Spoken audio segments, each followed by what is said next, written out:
ምናልባት እንደ መጨረሻ አንድ አካል መሆናችንን አንርሳ።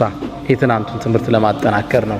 ነብዩ መሐመድ ሰለላሁ ዐለይሂ ወሰለም مثل المؤمنين في تواديهم وتراحمهم وتعاطفهم የሙእሚኖች እኮ እርስ በርስ መዋደድ፣ አንዱ ለአንዱ የሚያሳየው ዘኔታ፣ አንዱ ለአንዱ የሚያሳየው የስሜት ዝንባሌ ከጀሰድን ዋሂድ እንደ አንድ አካል ነው። ሱብሃንአላህ። የረሱል ገለጻ እንዲህ ወደ ጎን ርዝመት የለውም፣ ወደ ስር ነው ጥልቀት ያለው። ሆሪዞንታል አይረዝምም። ኦቲቱ ጀዋሚዕል ከሊም ነው የሚል ነገሮችን ሰብስቤ ማስረዳት ችሎታን አላህ ሰጥቶኛል ይላል። እንዲህ አይረዝምም፣ እንዲህ ነው የሚጠልቀው።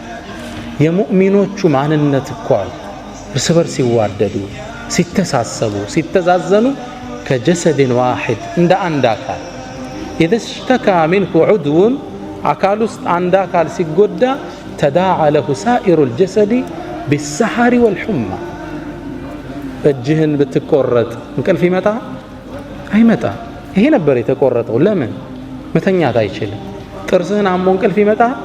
ጥርስ ነበር እኮ የታመመ። ሌላው ለምን አይተኛም? እጅ ለምን ነው ማያርፍ? እግር ለምን ነው አደብ ይዞም አይተኛም? አንድ ነው። የወንድምህ ጉዳት ያንተ ጉዳት ነው። የእህትሽ ውድቀት ያንቺ ውድቀት ነው። አንድ አካል። ለመጠፋፋት ማሰብ የለብንም። አብረን ነው የምንወድቀው።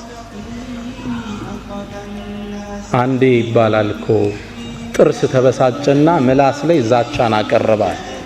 ምናባዊ ወሬ ነው። ጥርስ ተበሳጭቶ ነው።